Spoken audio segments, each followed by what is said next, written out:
مشاهدينا في كل مكان، رجعنا لكم من جديد. ثاني لقاءاتنا الحواريه بيسعدنا ويشرفنا يكون معنا كابتن او الاستاذ عيد فؤاد، الصحفي والناقد الرياضي بجريده العرب القطريه. اهلا بحضرتك معانا، مشرفنا ومنورنا، اضافه لينا وجود حضرتك النهارده استاذ. اهلا بحضرتك استاذ ايمان، واهلا بمشاهدي قناه النيل للرياضه وبرنامج أزطة الملاعب. اهلا بحضرتك. دايما يعني بنعطي لضيفنا الكريم في الفقره الصحفيه حريه الاختيار الموضوع، فخلينا نبدا مع حضرتك ونشوف ايه الموضوع اللي تحب ان احنا نبدا بيه او الاكثر يعني طلبا من الساده المشاهدين يعرفوا عنه اخبار وكواليس. شوفي حضرتك، هو في حدث هو لا يزال حديث الساعه حتى الان، مباراه القمه 130 بين الاهلي والزمالك التي لم تقام. نعم. هناك لبس بين الكثيرين من الجماهير التي تتابع هذه المهزله، انا اسميها مهزله من وجهه نظري، معذره يعني. ليه؟ لان المباراه لم تقام، وبالتالي كان هناك توابع غير محموده على عدم اقامه المباراه.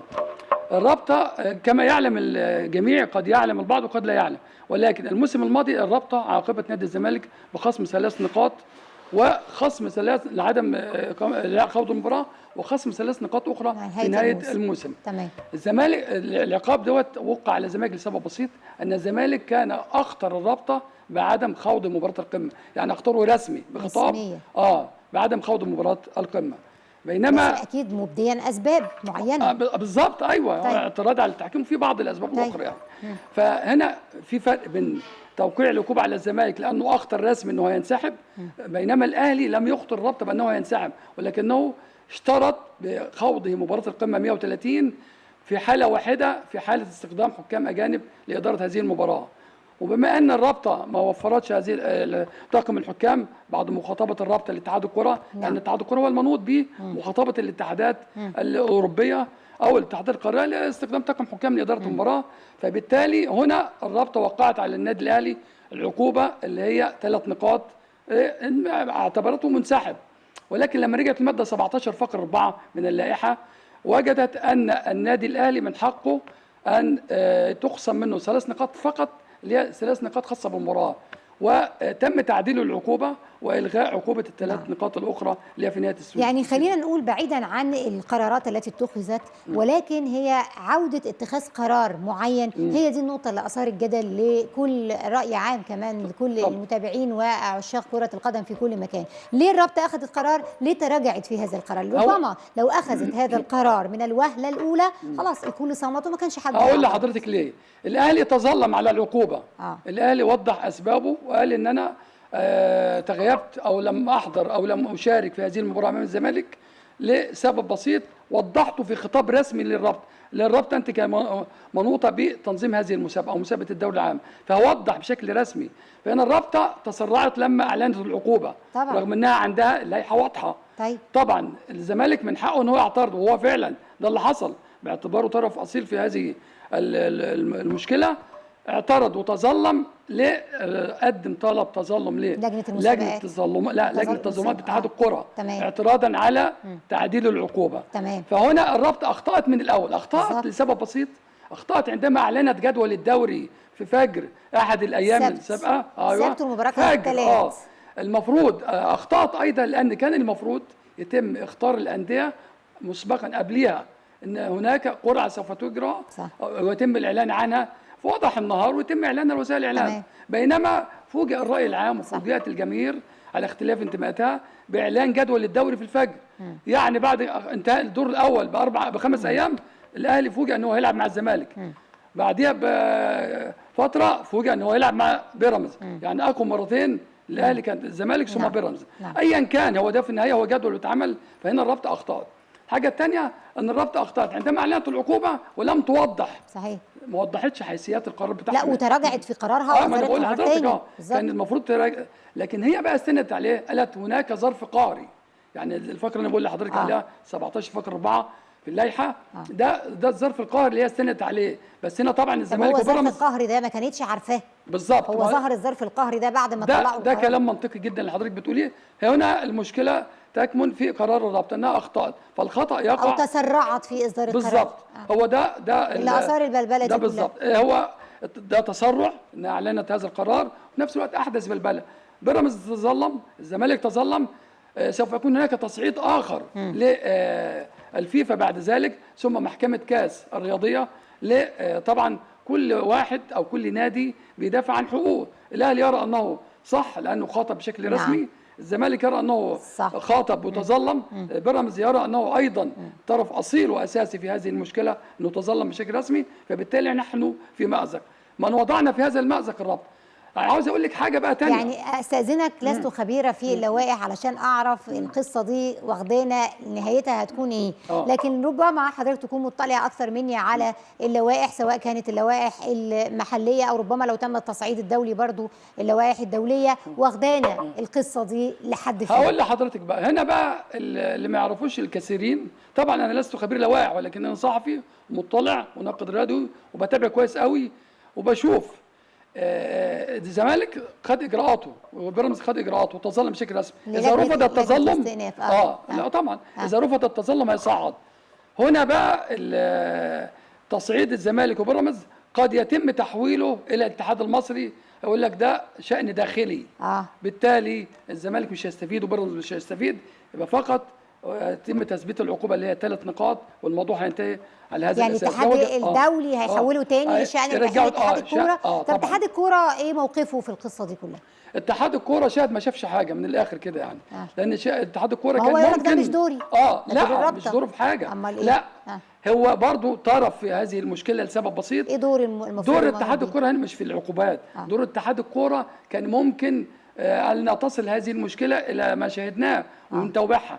كانوا عندنا الجمعيه العموميه للاتحاد الافريقي لانتخابات الاتحاد في الافريقي نفس اليوم المباراه. وكان عندنا طاقم حكام غاني. معالي وزير طاقم حكام غاني كان موجود في القاهره. غاني ولا سعودي؟ لا غاني، لا ما انا هقول لحضرتك جاي لك ده غير السعودي.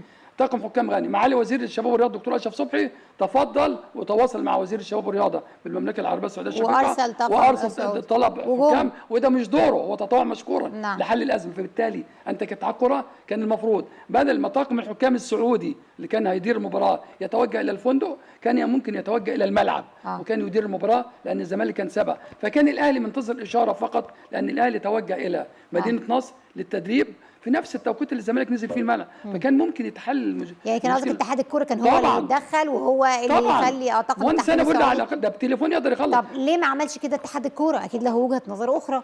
اتحاد الكوره واضح ان في مشكله بينه وبين النادي الاهلي، فدي السبب الاساسي او السبب الرئيسي في ايه طبيعه المشكله؟ ايه اللي خلى حضرتك تقول ان ربما يكون في مشكله؟ اكيد لا، ما فيش تفسير ثاني لسبب بسيط جدا. انا عندي حكام موجودين في القاهره ومعالي الوزير تفضل عشان يحل الازمه. ايوه استعان بطاقم التحكيم سعودي. طلب ايه قصه الطاقم التحكيم الغاني؟ انت قلت لي في غاني كمان؟ كان في طاقم تحكيم كانوا لا كان في عندنا هنا في الجمعيه العموميه للاتحاد كانوا موجودين يعني كان ممكن الاستعانه بيهم. كان ممكن الاستعانه بيهم لو مهندس هاني بورده كان طبعا بس مش جايين خصيصا لا مش خصيصا، كان في انتخابات وفي نفس الوقت طبعا المهندس هاني بورده بنهنيه علاقاته كان ممكن يعني حل الازمه. اتحاد شمال افريقيا ونهني عضويه اللجنه التنفيذيه من الاتحاد الدولي كان ممكن. اذا هو دلوقتي حضرتك شبهته او قلت شاهد ما شافش حاجه؟ لا هو بكلام حضرتك هو شريك في هذه الازمه. لا ما انا بقول لحضرتك يعني كان ممكن يبقى يحلها. هو شاهد ما شافش حاجه، لان هو انا اقصد من الكلام ده ايه؟ ان هو كان ممكن يحل ولكن هو فضل الابتعاد، رمى الكره في ملعب مين؟ في ملعب الرابطه. قال لك المهندس هاني بورده من الاخر انا مشغول بانتخابات اتحاد شمال افريقيا واللجنه التنفيذيه ونجح فيها الحمد لله ونجح. احنا كلنا بنبارك له. صحيح. طبعا منصب يشرفنا، بقى له 20 سنه في الاتحاد الدولي. المهندس هاني بورده قامه وقيمه كبيره في الكره المصريه، ولكن اخطا في هذه الازمه التي تصاعدت واحنا بنجني ثمارها الان. اقول لك بنجني ثمارها بايه؟ نجني ثمارها في خساره منتخب الناشئين تحت 17 سنه اللي خسر مباراتين مع جنوب افريقيا دلوقتي. وخسر مع بعد ما كان متقدم مع جنوب افريقيا 3-1 خسر 4-3، خسر مره ثانيه مع بوركينا فاسو.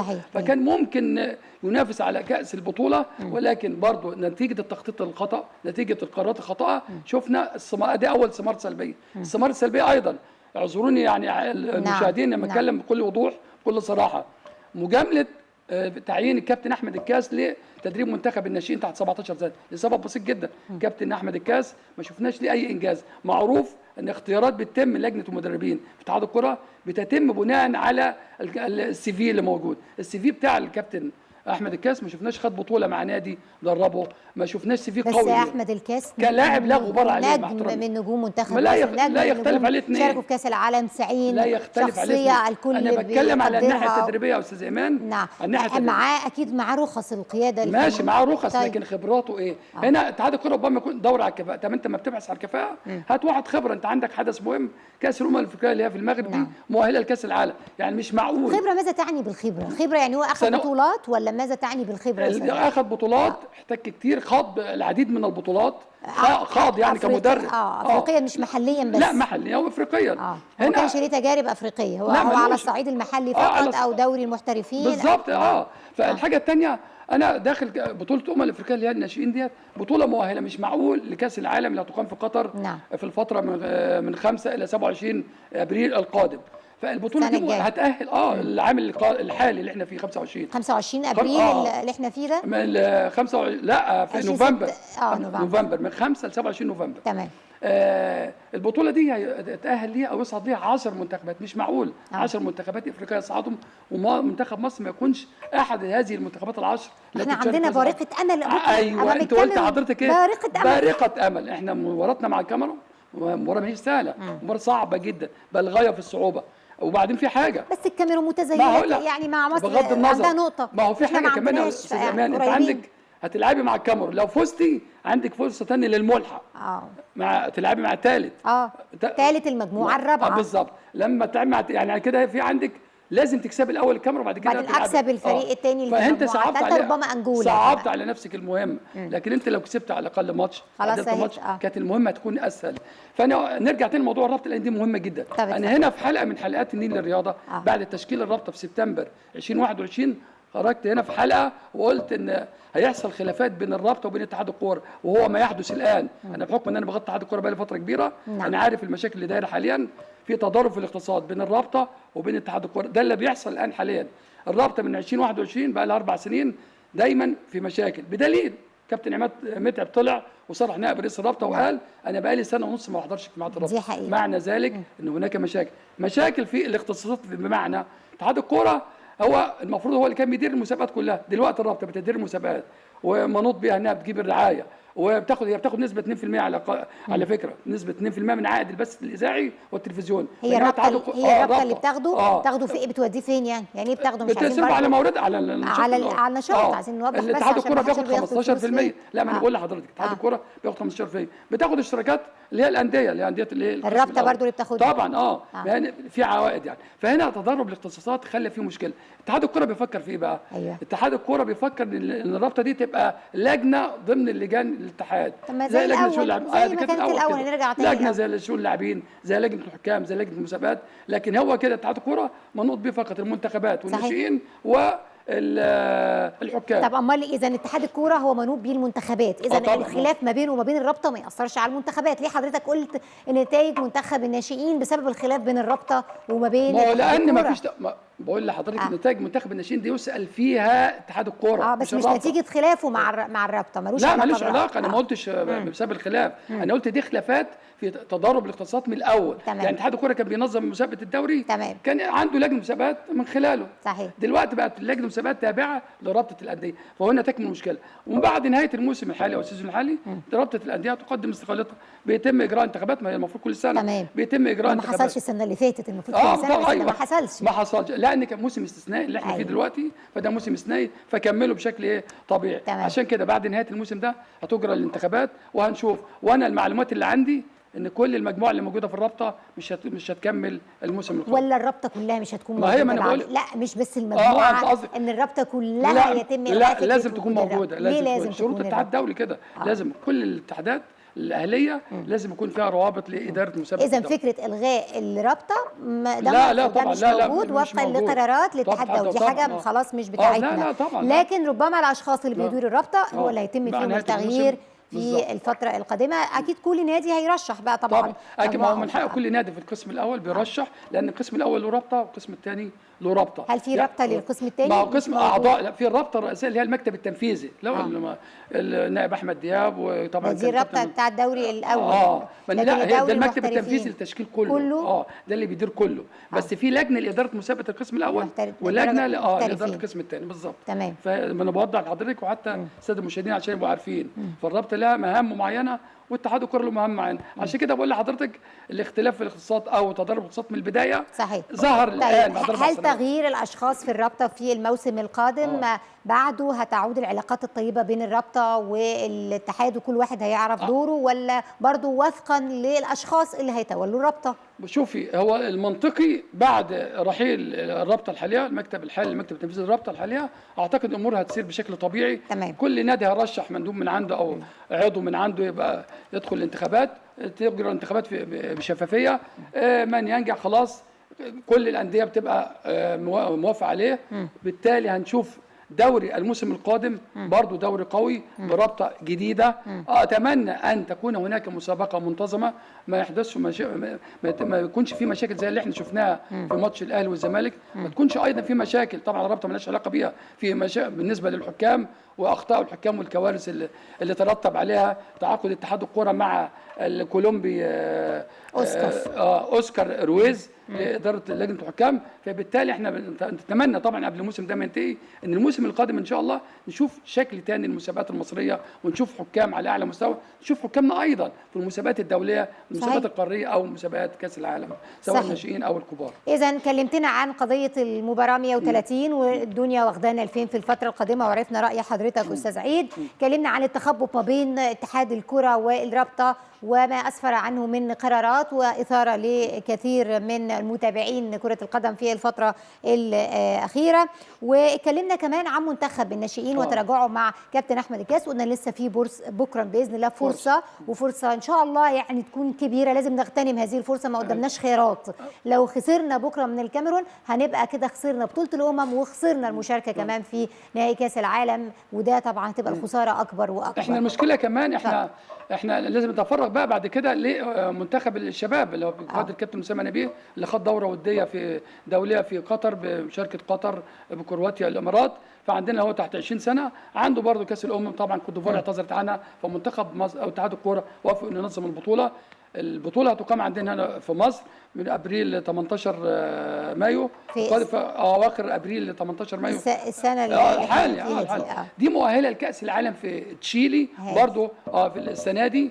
يعني الاحداث دول الحدثين الكبار دول نتمنى ان يكون لنا منتخبين فيهم، منتخب الناشئين تحت 17 سنه، وينتهز الفرصه ان هو يعدل من اوضاعه بالفوز على الكاميرون ويفوز في الملحق. ونتمنى ايضا من كابتن اسامه نبيه ان ينافس على كاس الامم اللي هتقام عندنا في مصر لسبب بسيط، احنا واخدين البطوله دي 4 مرات رغم ان مصر وقعت في مجموعه قويه جدا مع نيجيريا، مع جنوب افريقيا، مع المغرب.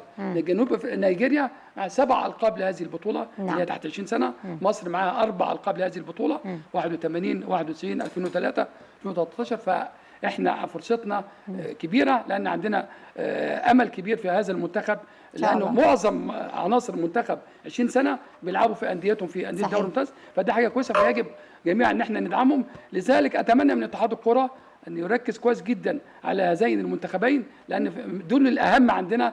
لأن الهدف من إقامة المسابقات بصفة عامة هي المنتخبات الوطنية. المنتخبات الوطنية هي أملنا وهي البسمة اللي بترسم البسمة على وجوه الشعب المصري.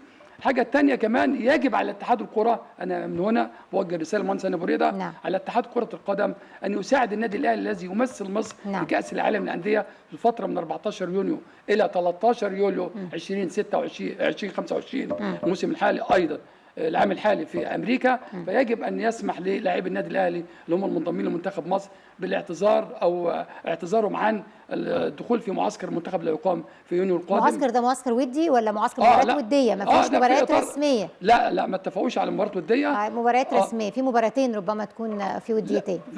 يعني هو ياخد 10 ايام او 12 يوم المعسكر، يعني يبدا 2 يونيو. ففي الفتره دي الاهلي هيكون بيحضر لكاس العالم اللي هيشارك فيه. طبعا عنده مجموعه قويه جدا، انتر ميامي بورتو البرتغالي، وعنده بالميراس البرازيلي. فبالتالي يعني ده حدث مهم برضه، والاهلي هنا بيمثل مصر فيجب في ان نقف انباء مسانده. النهارده يعني انتشرت ان خلاص ان في يعني موافقه من الجهاز الفني، لم اتاكد من صحتها لا حتى ولكن الان رسمي لا، حتى الان لا لسه ما فيش لا رسميه لا موافقه لا من الجهاز رسميا الفني. لا، لسه اتحاد الكوره ما اختارش الجهاز الفني ان هو ما يضمش لعيب الاهلي المنتخب في معسكر يونيو. لذلك عشان كده انا بقول لحضرتك اتمنى ان المهندس هاني ابو ريده يسهل مهمه النادي الاهلي، لان هو بيمثل مصر، والبطوله ديت اللي بيشارك فيها بنظامها الجديد. دي بطوله هتكون صعبه جدا، لان البطولات السابقه الاهلي حقق فيها انجاز، حقق المطلوب، خد 4 ميداليات برونزيه في المشاركات ال9 السابقه، دي المشاركه ال10.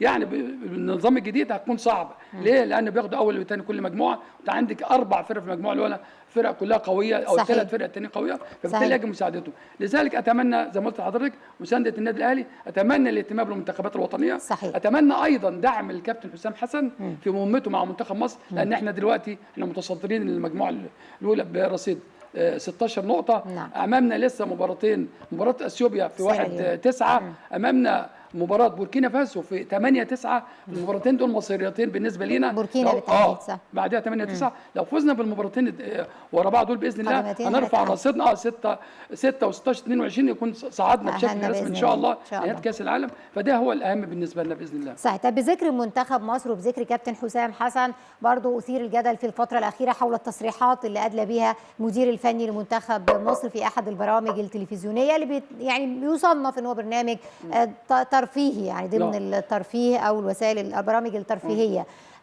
كيف ترى هذه التصريحات، وهل ده كان توقيتها، وهل ده يتناسب مع مدير فني لمنتخب مصر يشارك في مثل هذه البرامج الترفيهية؟ كويس ان حضرتك تطرقت لهذه النقطة، لأن نقطة مهمة جدا برضو أثرت لغط كبير في الشارع المصري أو الشارع الكروي بصفة خاصة.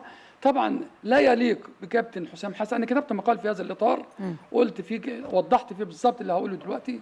لا يليق بكابتن كابتن حسام حسن مدير الفني لمنتخب مصر أن يشارك في برنامج فكاهي. يعني شفتي أنت تطرق خلال البرنامج او استدراجه رامز جلال لنقطه غايه في الاهميه وغايه في الحساسيه في وقت كان فيه احمد سيد زيزو لاعب نادي الزمالك لسه ما جددش مع نادي الزمالك، وتطرق لاستدراجه رامز لنقطه وجزئيه مهمه جدا اثرت لغط واثرت هجوم عليه ترتب على هذا الامر. دور المدير الفني لمنتخب مصر ان هو يوجه احد اللاعبين. لا انت عارف حضرتك ترتب على هذا الكلام ايه؟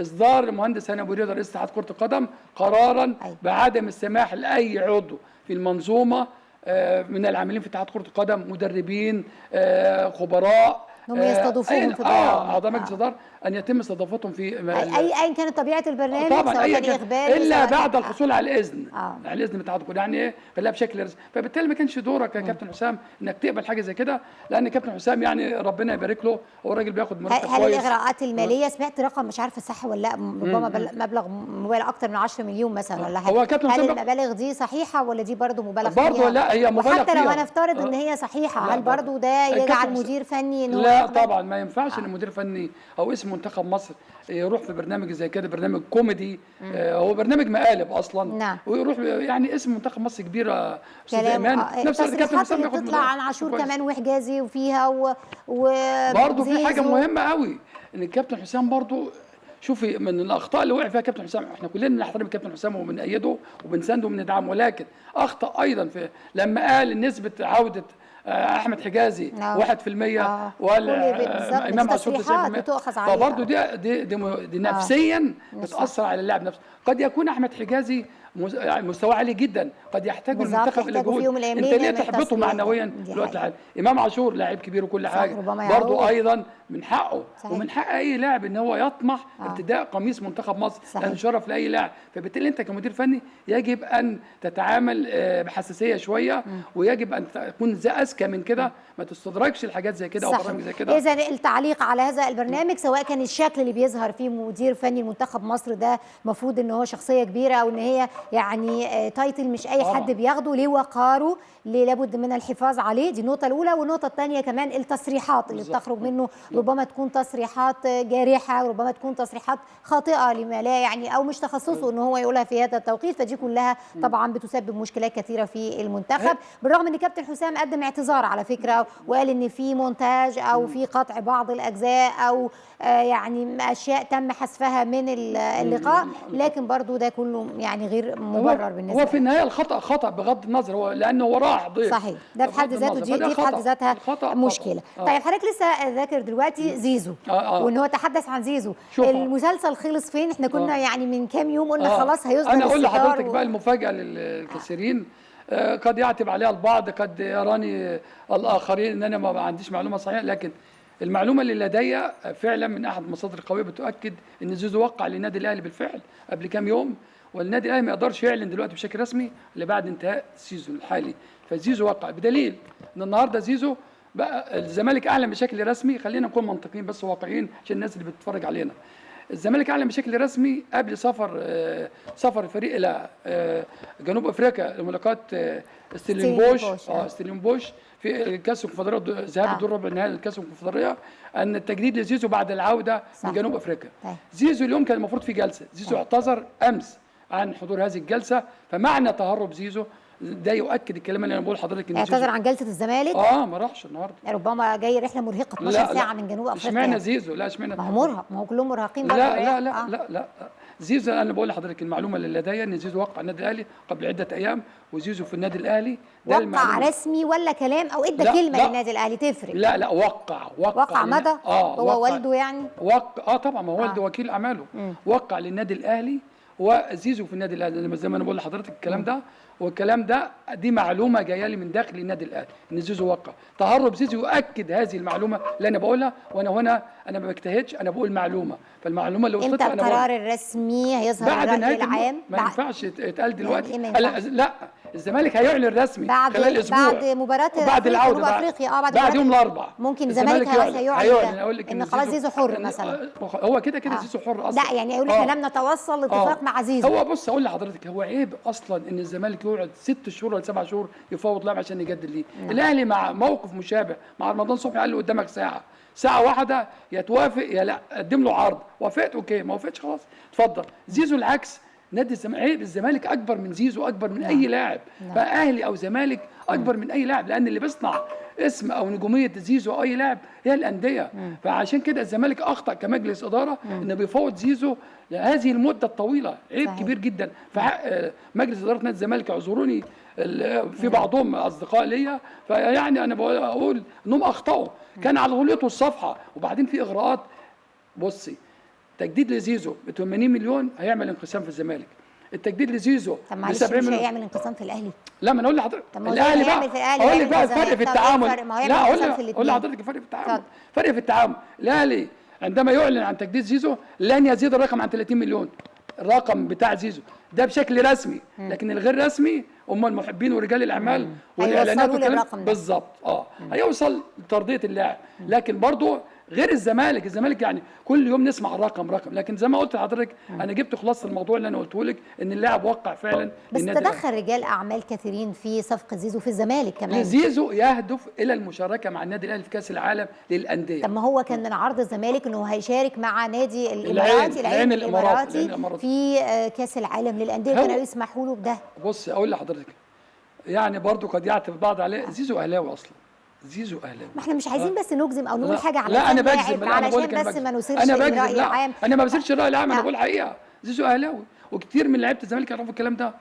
زيزو اهلاوي بغض النظر بقى عن فلان يشكك ما يشككش، لكن انا بقول لك ده الواقع. الحاجه الثانيه بقول لك ان زيزو وقع على النادي الاهلي قبل عده ايام، اعلان من قبل النادي الاهلي لن يتم. لا هو يعني المعروف ان ربما والده له انتماءات اهلاويه والده، لكن اللاعب نفسه لا مجهول بالنسبه لنا. لكن حضرتك بتقول حاجه انا بقول انا يعني حاجه بقى مسؤول عنها، لكن اللي معروف يعني ان والده له ميول ناحيه النادي، اسرته كلها اهلاويه، اسره زيزو كلها اهلاويه. طيب ده بالنسبه لزيزو، واتمنى بقى ان المسلسل ده خلاص يسدل عنه الستار باذن الله بعد مباراه الزمالك الزمالك القادمه في دوري الابطال. طيب لا، كاس الكونفدراليه، كاس الكونفدراليه عفوا. بنتايج ما سافرش مع نادي الزمالك عشان مشكله في التاشيره، ايه القصه دي؟ برضه محمود بنتايج اللاعب المغربي هو لاعب هايل بصراحه وقدم مستويات كويسه جدا، ولكن عنده مشكله كبيره جدا قد تثير اكثر، قد تصبح اكثر تعقيدا للزمالك. ليه؟ لان الزمالك يضار فيها. نعم. تكمن المشكله في عدم سماح قنصليه جنوب افريقيا في القاهره بمنحه التاشيره مع باقي لاعبي الفريق قبل السفر لجنوب افريقيا. ليه؟ أيوة. لان محمود بنتايج ملوش اقامه في مصر، ما عملش تصريح عمل، فبالتالي انت ما عملتش تصريح عمل، مالكش اقامه، فبالتالي انا كدوله مش هديك التاشيره بتاعتي.